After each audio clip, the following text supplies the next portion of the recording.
universo desconocido.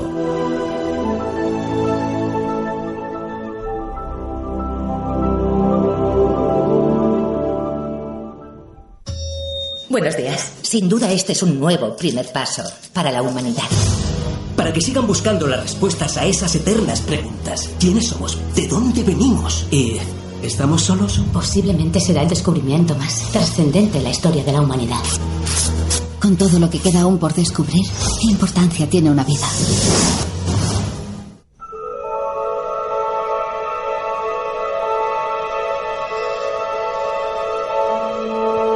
Y nos encontramos ya en este otro mundo, universo desconocido.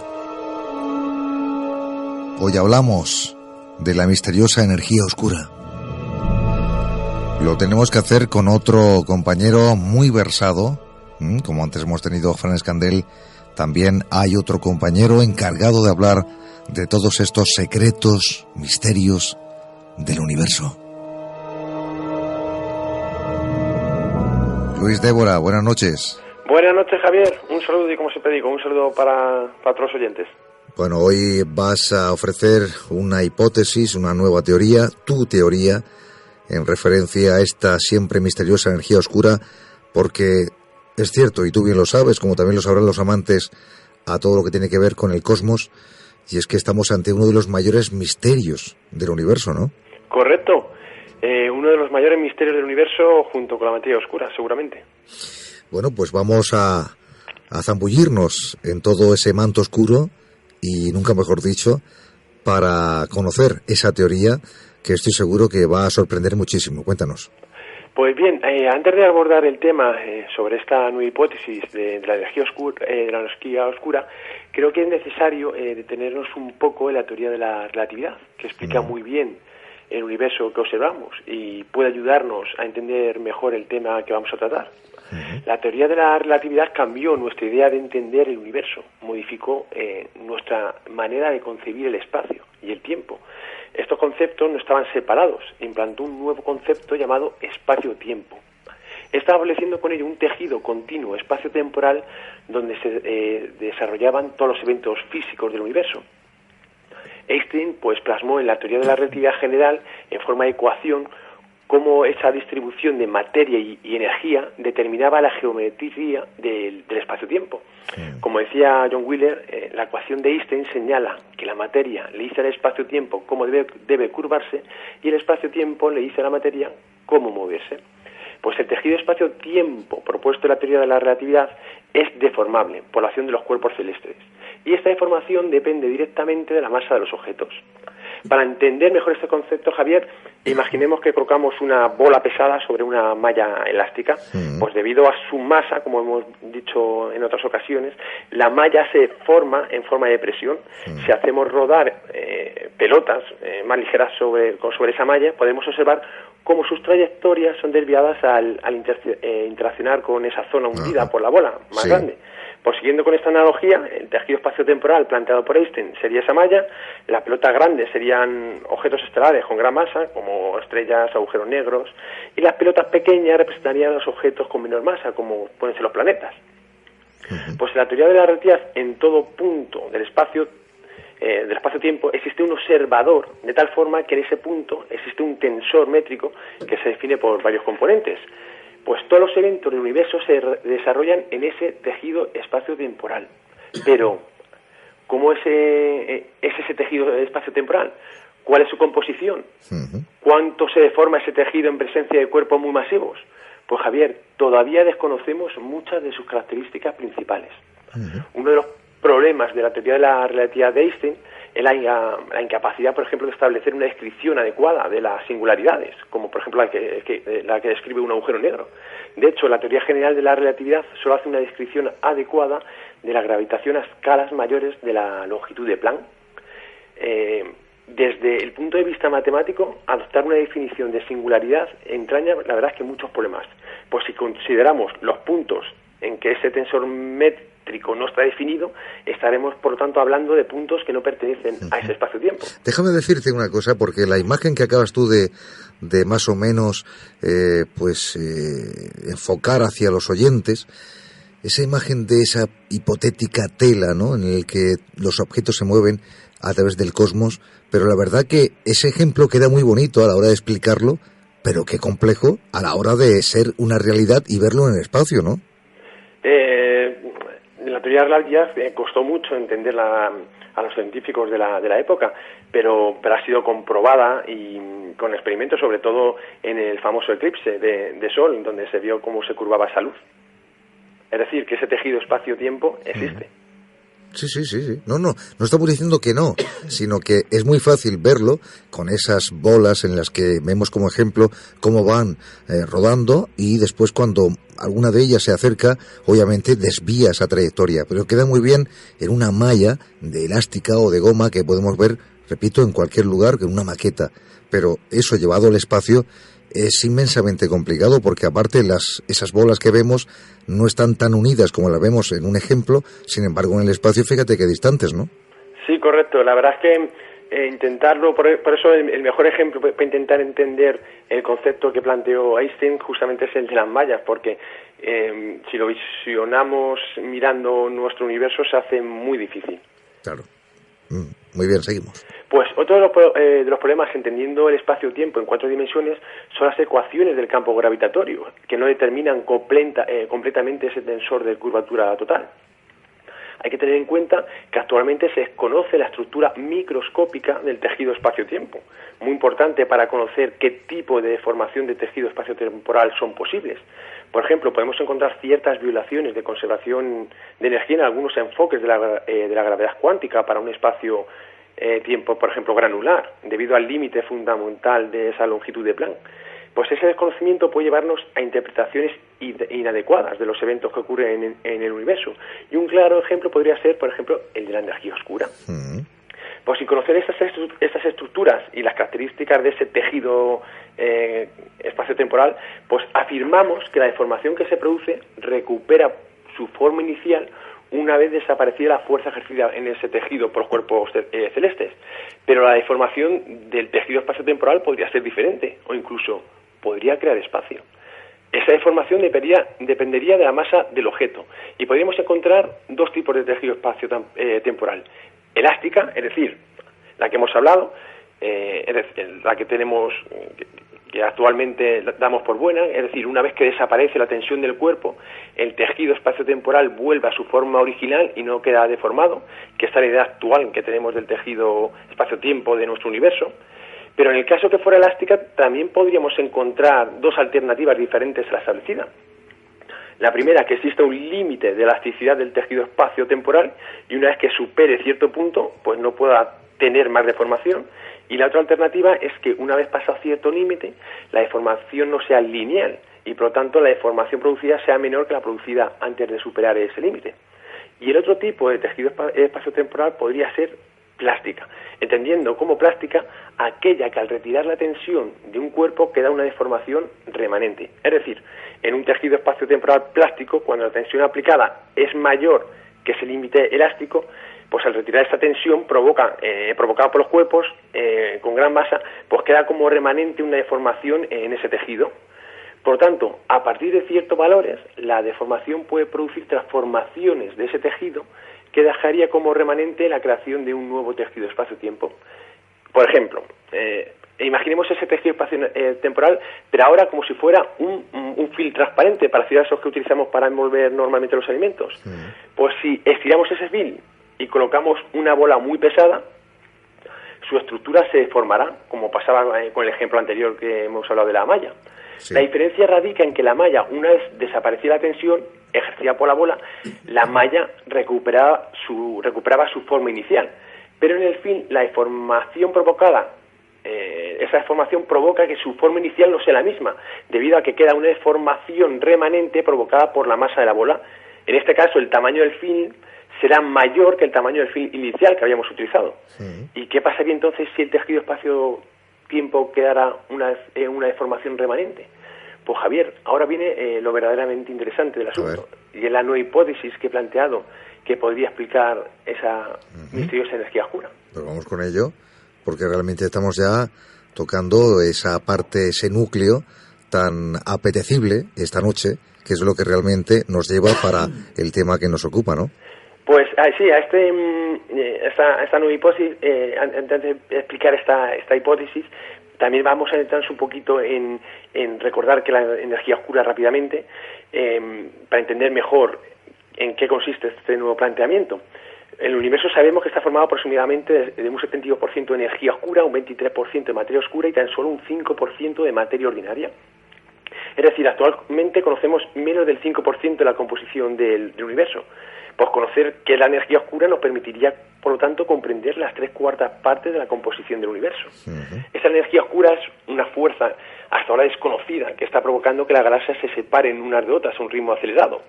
Se descubrió a finales del siglo pasado por dos grupos independientes analizando supernovas, y según la teoría del Big Bang nuestro universo se estaba expandiendo. Esto fue comprobado por Hubble en los años 20 del siglo pasado, al observar cómo todas las galaxias, excepto algunas próximas a la nuestra, mostraban una desviación al rojo en su espectro de luz y por tanto se estaba separando de nosotros.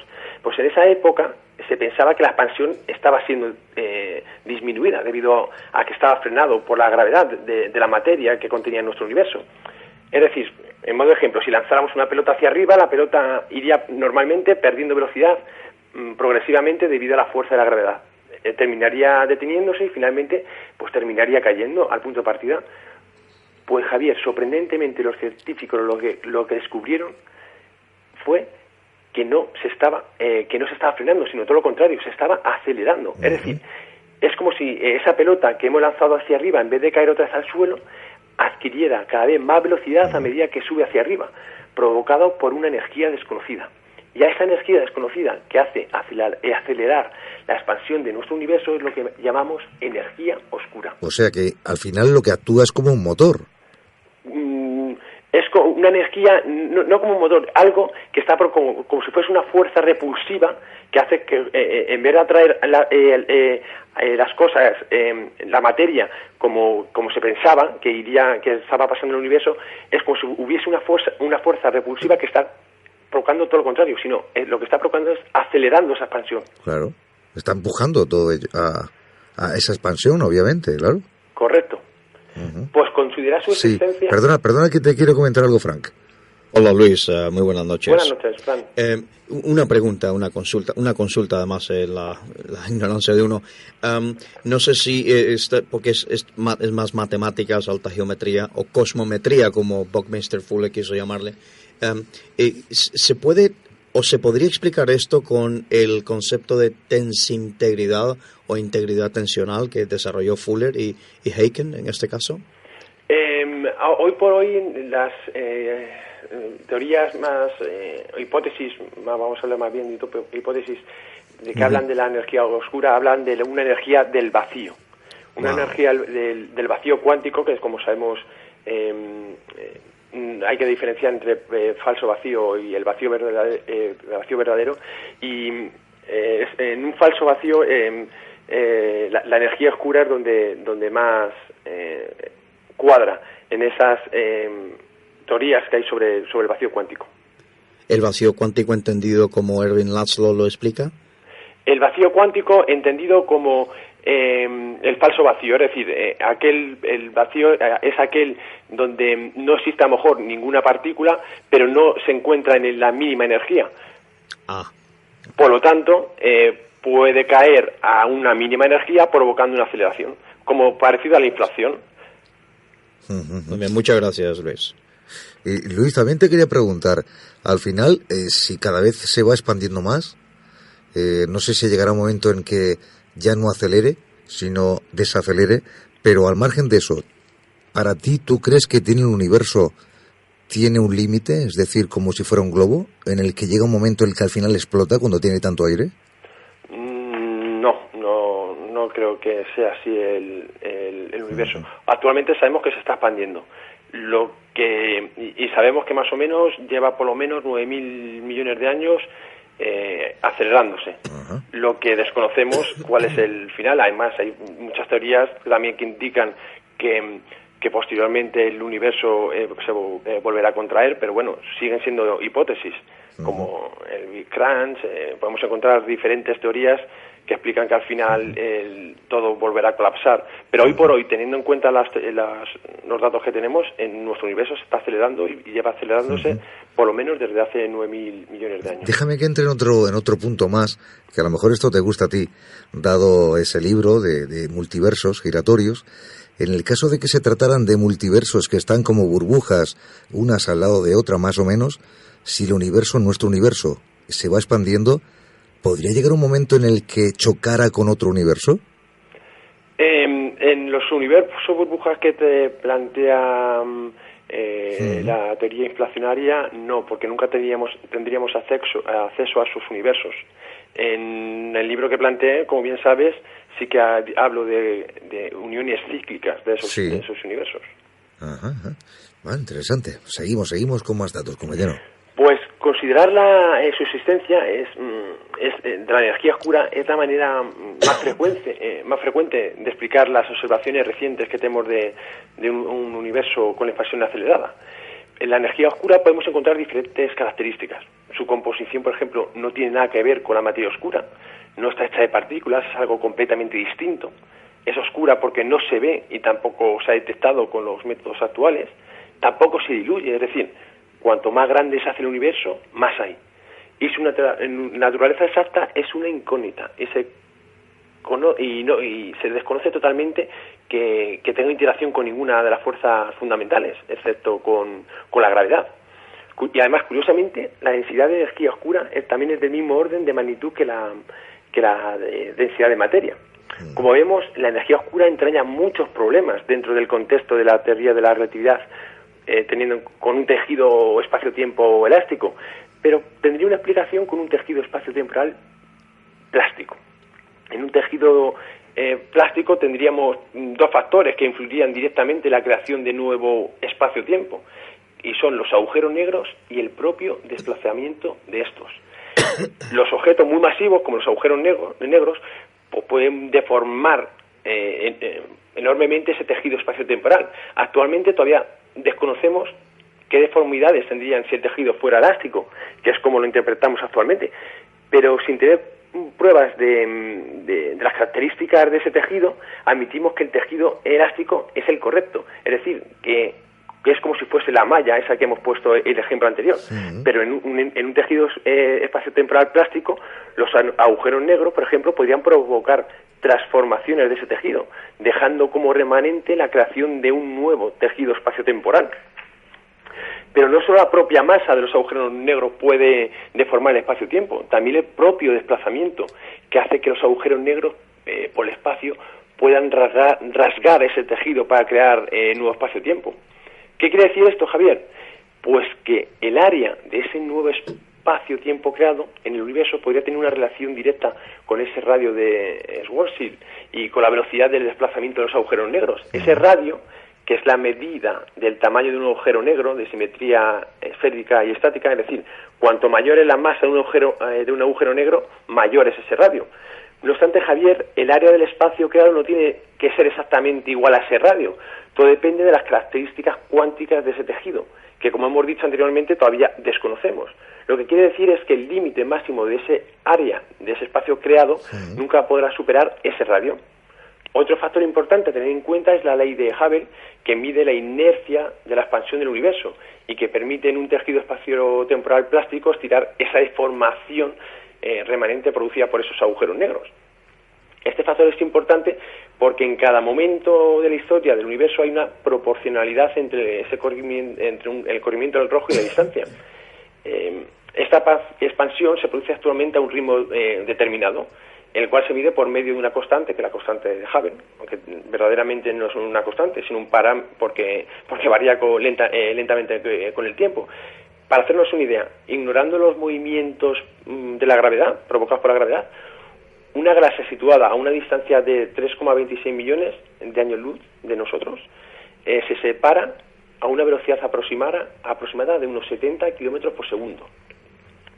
En un tejido también, siguiendo la hipótesis, en un tejido espacio-temporal plástico, existe un valor límite al que yo he llamado límite MCG, es decir, un límite que relaciona el espacio temporal creado y la gravedad con la distancia y el tiempo. Una vez superado cierto límite, el espacio creado supera la fuerza de la gravedad, provocando con ello que las distancias de las galaxias aumenten. Por ejemplo, Javier, ahora mismo se está generando nuevo espacio en el universo. En concreto, a cada segundo que pasa, 1 kilómetro se amplía aproximadamente el tamaño de un protón. Puede parecer la verdad que muy poco, pero con el tiempo acaba notándose. Qué dato ¿no, Frank? De que te gusta todo esto. Exactamente. Y es que la cuestión es que claro, Luis Débora no está hablando a nosotros los profanos y tiene que utilizar estas palabras, pero en realidad cuando ni siquiera se consideran partículas, porque la cuestión es que es ondas, o sea, como ponemos esto en palabras, pero digamos que cuando se comporta, vamos a decir, cuando estos se comportan como ondas. ¿Te refieres a los fotones? Sí, exacto. Sí, la dualidad onda-partícula. Exacto. Correcto. ¿A qué conlleva todo esto, siguiendo la hipótesis, Javier? Sí. Pues que los agujeros negros y el movimiento de estos podrían crear con el tiempo gran cantidad de nuevo espacio en un tejido espacio-temporal plástico. Es decir, las estructuras locales que actualmente observamos en nuestro firmamento, como los cúmulos de galaxias o los supercúmulos cercanos a nuestra galaxia, están todavía unidas gravitacionalmente porque no han superado todavía ese límite, como hemos dicho. Es decir, que el espacio creado, como aumenta con el tiempo y la distancia, pero dentro de estos cúmulos y supercúmulos todavía no ha superado a la fuerza gravitatoria. En las estructuras lejanas la cosa cambia. En los cúmulos y supercúmulos lejanos, los agujeros negros existentes en cada una de esas galaxias también generan nuevo espacio-tiempo. Y además, a eso hay que añadir el creado por los cúmulos y supercúmulos que pertenecen a nuestra galaxia y el resto de los cúmulos que hay en el universo. Por lo tanto, a grandes distancias y con un aumento de tiempo, el espacio creado supera la fuerza de la gravedad, lo que provoca esa expansión acelerada. Por lo tanto, un dato importante a tener en cuenta es el número de agujeros negros existente en cada una de las galaxias y el número total que hay en el universo, al ser los responsables de la creación de ese nuevo espacio, de ese tejido. Sí.